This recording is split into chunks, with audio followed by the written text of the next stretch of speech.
செவிகள் திறக்கும், 1000 கண்கள் விழிக்கும், ஒரே அணுகசைய 1000 கதைகள் பிறக்கும். அக்டோபர் 18, 19, 20 தேதிகளில் பிற்பகல் 1:30 மணிக்கு சுழல் நமது கலைஞர் தொலைக்காட்சியில்.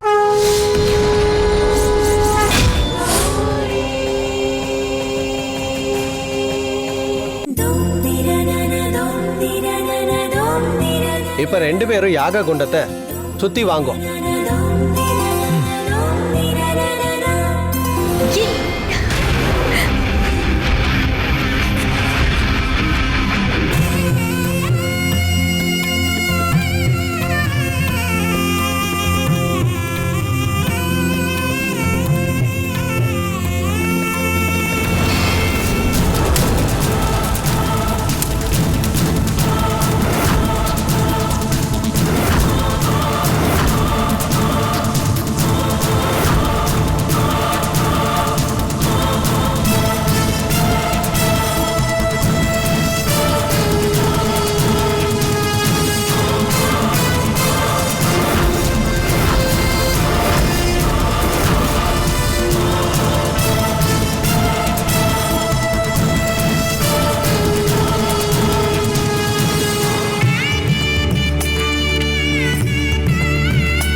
புடவை நேரம் ஹீட் ஆயிருக்கணுமே, ஏன் இன்னும் அந்த புடவையில நெருப்பு பிடிக்காம இருக்கு? ஒன்னும் புரியலையே கடவுளே.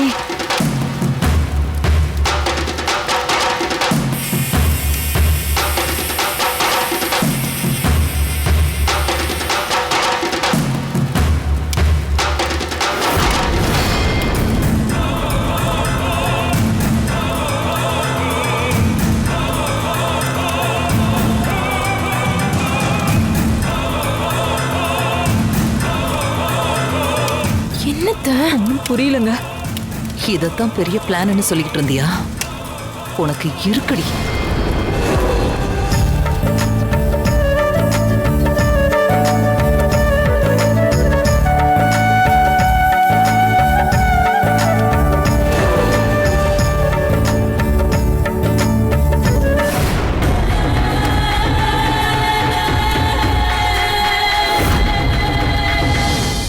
அசோக்கு, உன் பொண்டாட்டிக்கு ஒரு தடவைக்கு 2 தடவை தாலி கட்டியிருக்க. இங்க பாரு, இன்னொரு தடவை தாலி கட்டுவ நடம் பிடிக்க கூடாது, புரியுதா? அடுத்தது 60, 80 தான். ஓகேவா? ஓகே, சரிண்ணே. சரி சரி. பெரியவங்க கிட்ட 2 பேரும் ஆசீர்வாதம் வாங்கிக்கோங்க. சரிண்ணே. துர்கா.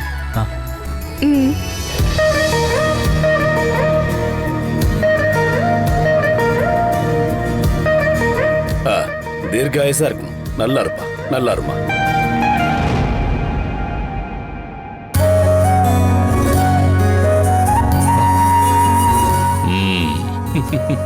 எங்களை ஆசீர்வாதம் பண்ணுங்க பெரியப்பா. நல்லா இருக்கு, நல்லா இருக்கு, நல்லா இருக்கு. அர்ஜுன் அண்ணா, அண்ணி பக்கத்துல வந்து நில்லுங்கண்ணா. 2 பேரையும் ஆசீர்வாதம் பண்ணுங்க, வாங்க. அட, என்ன நின்னுட்டு இருக்கீங்க? வாங்கண்ணே. வாங்க அண்ணா, வாங்கண்ணே. வா அசோக், வாங்கண்ணே. அண்ணா, வா, வந்து நில்லுங்கண்ணே. இங்க வந்து நில்லுங்க. வாங்கண்ணே, அண்ணிக்கிட்ட வந்து நில்லுங்கண்ணே.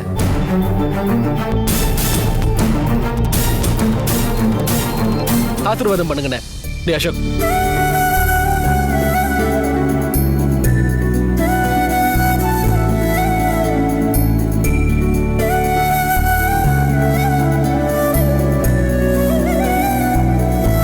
தேவானே, நீங்களும் வீணானியும் நில்லுங்க. நாங்க ஆசீர்வாதம் வாங்கிக்கிறோம். வாங்கண்ணே. அசோக், உங்களை ஆசீர்வாதம் பண்ற அளவுக்கு நாங்க ஒன்னும் வயசானவங்க எல்லாம் இல்ல. God bless you. சரிங்க அண்ணி.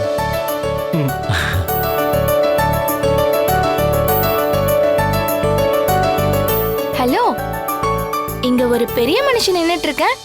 என்கிட்ட ஆசீர்வாதம் வாங்க வேண்டாமா? அதானே, இந்த கல்யாணம் நடக்கிறதுக்கே நீதான காரணமே. எங்களை ஆசீர்வாதம் பண்ணு, வா. சரி. நல்லா இருங்க. 2 பேரும் எப்போ நல்லா இருங்க. துர்கா, நீ என்ன வளர்த்த மாதிரி நான் தூக்கி வளர்க்கறதுக்கு சீக்கிரமா பையனோ பொண்ணோ பெத்து கொடுத்துடணும். சரியா?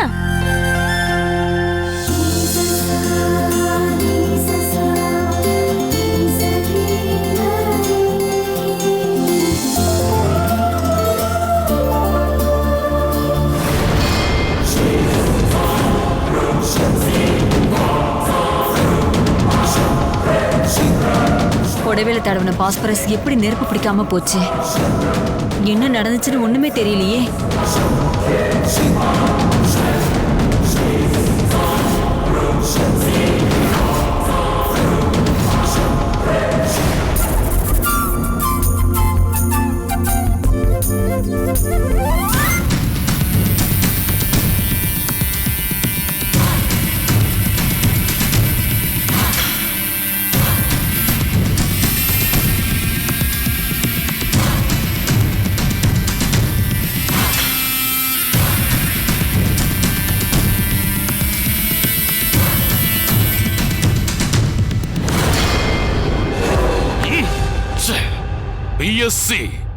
BSc chemistry, BSc chemistry student.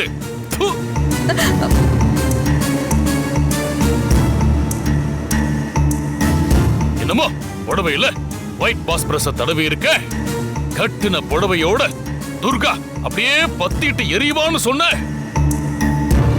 ஒழுங்கா படிச்சியோ இல்ல? ஐயோ பெரியவரே, அவ்வளவுதான். எல்லாரும் சேர்ந்து அவங்களுக்கு அச்சதை போட்டு ஆசீர்வாதம் பண்ணிட்டு வந்திருக்கோம்.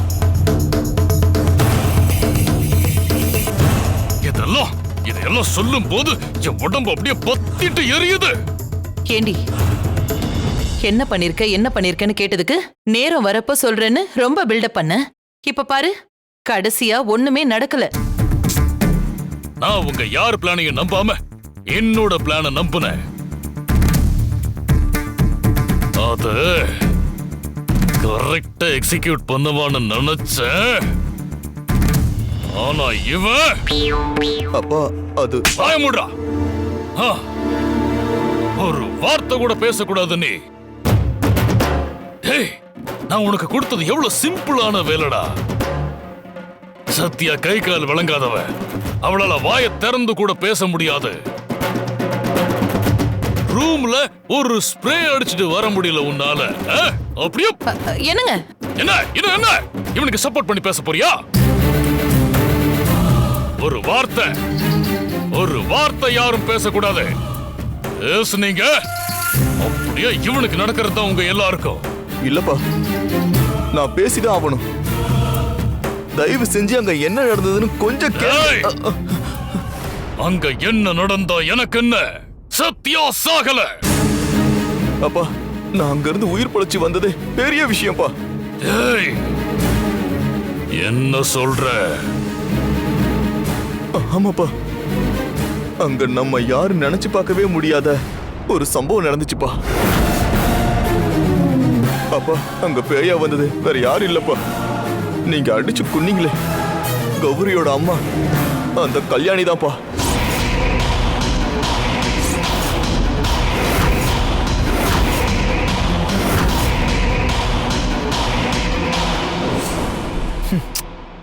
Good bye.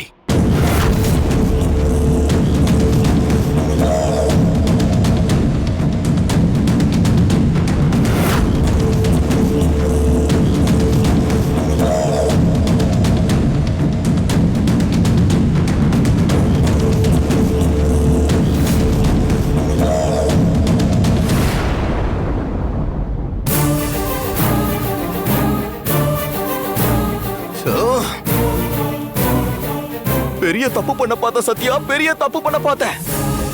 உன்னை கொல்ல இந்த பாட்டிலோட மூடியை திறக்க மறந்துட்டேன். இப்போ பர்ஃபெக்ட்டா பண்ணிடுறேன். I am sorry.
என்னது என்ன நடக்குது இங்க?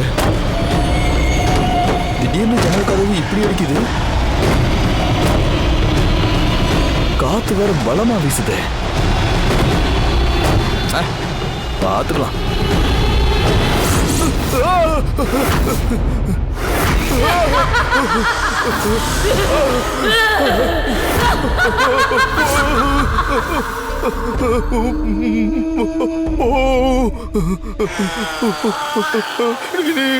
யாரு?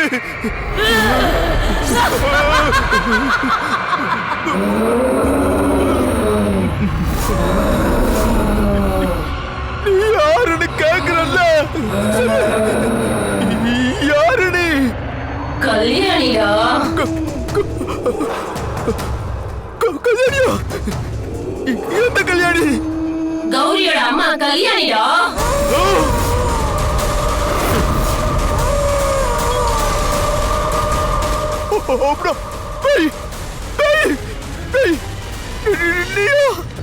உன் அப்பன் என்னையும் என் புருஷனையும் கொண்ட மாதிரி எல்லாரையும் கொல்லணும்னு பாக்குறானா? இந்த பூமியில அவன் மட்டும்தான் வாழணுமா? யாராவது அவனை எதிர்த்தா அவங்களையும் கொல்லுவானா? எங்க பாரு, எனக்கு ஒண்ணு தெரியாது. என்ன ஒண்ணு பண்ணிடாத ப்ளீஸ். ஏண்டா நீங்க என்ன வேணாலும் பண்ணுவீங்க, யாரும் உங்களை எதுவும் பண்ண கூடாதா? நான் எதுவும் பண்ணல. எங்க அப்பா உனக்கு நான் கொடுக்கிற அடியில உன் அப்பா வழியில துணிக்கணும்டா.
அண்ணே, நான் அப்பவே சந்தேகப்பட்டு சொல்ல வந்தேன்.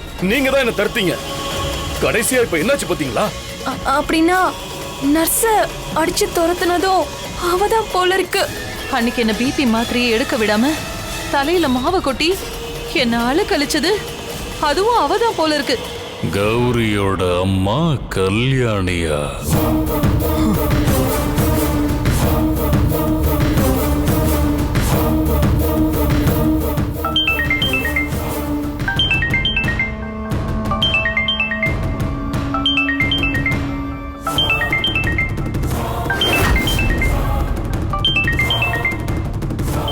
வீடியோ காலா இருக்கு, ஆனா நம்பர் 00ன்னு வருது.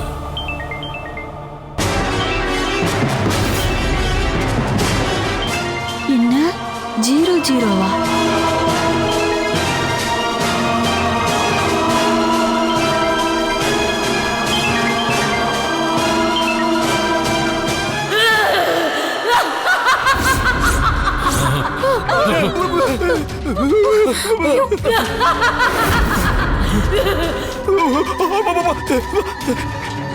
இதப்பா அங்கே வந்துச்சு.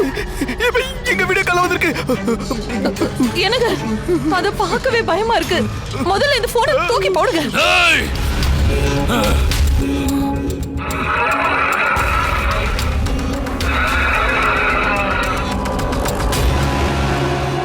அவளே எவ்வளவு பட்டாலும் நீ அடங்க மாட்டல்ல. என்கிட்ட வாங்கின அடி எப்படி இருந்துச்சுன்னு அந்த நர்ஸும் உன்னோட மகனும் சொல்லி இருப்பாங்களே.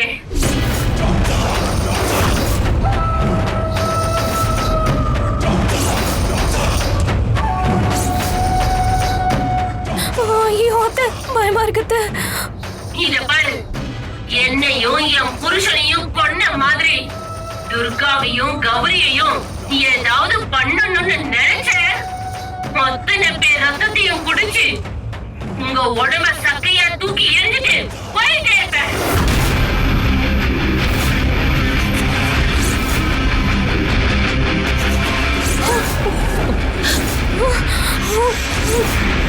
இது துர்கா வாழுற வீடு. அதனாலதான் இது வரைக்கும் உங்க எல்லாரையும் நான் உயிரோட விட்டு வச்சிருக்கேன். அவளையே வாழ விட மாட்டேன்னு நினைச்சீங்க, உங்க அத்தனை பேரோட வாழ்க்கையும் பழிச்சு நாசமாக்கிடுவேன். துர்கா கௌரி மட்டும் இல்ல, சத்யாவும் எனக்கு பொண்ணு மாதிரிதான். அவளை கொல்ல உன் பிள்ளைய அனுப்புவியா? அப்பவே அவன் சங்க கடிச்சு ரத்தத்தை குடிச்சிடலான்னு தான் பார்த்தேன்.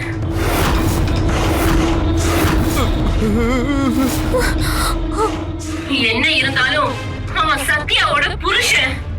அவ வாழ்க்கையை நினைச்சுதான் அவனை உசுரோடையே விட்டு வச்சேன். அது மட்டும் இல்ல, இன்னைக்கு அசோக் என் தங்கச்சி கழுத்துல தாலி கட்டியிருக்காரு.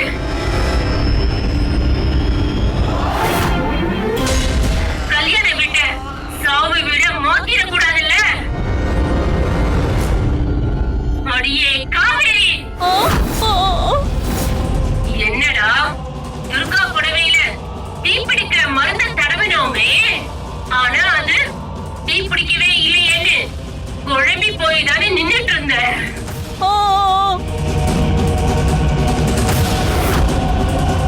அது தீப்பிடிக்காம தடுத்ததும் நான் தான். எப்படின்னு சொல்லட்டுமா? எப்படி நடந்துச்சுன்னு உடம்பே போட்டு காட்டுறேன் பாரு.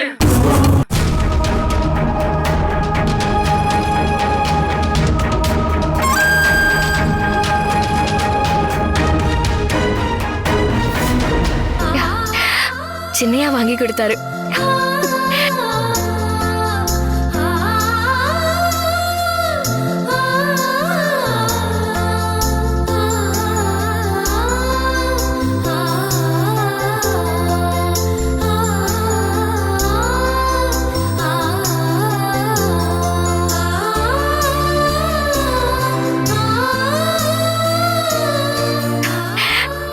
எப்படி இருக்கு?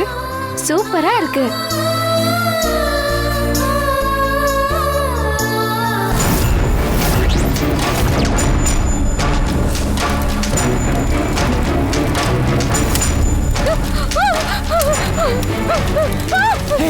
துர்கா, துர்கா, துர்கா, ஏய், துர்காம்மா, துர்கா.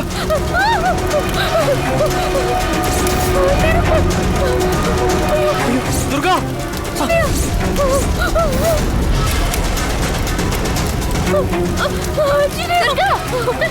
துர்கா, துர்காம்மா, ஏய், அசோக், அசோக், ஏதாவது பண்ணுடா. துர்கா, சின்னையா, துர்கா, சின்னையா.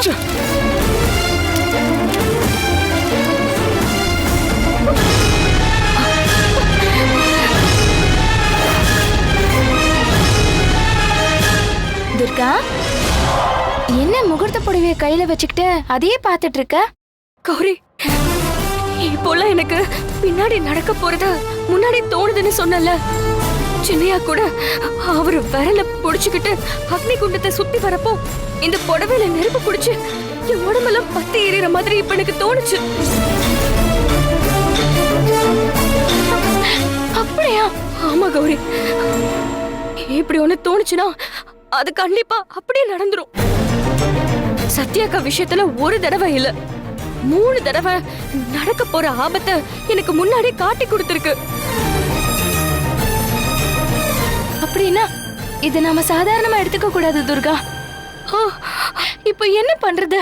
அதான் எனக்கும் புரியல. சின்னையா எடுத்து கொடுத்த புடவை இது. இத கட்டலனா அவர் மனசு கஷ்டப்படும்.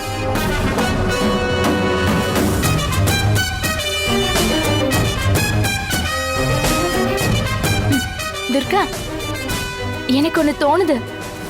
அம்மா அப்பா முன்னாடி சேலைய வச்சு ஆசீர்வாதம் வாங்கிட்டா எந்த பிரச்சனை வந்தாலும் அது வர விடாம அவங்களே பாத்துப்பாங்க. சரியா சொன்ன கௌரி, அப்படியே பண்ணிடலாம். இரு, நான் அம்மா அப்பா படத்தை எடுத்து வைக்கிறேன்.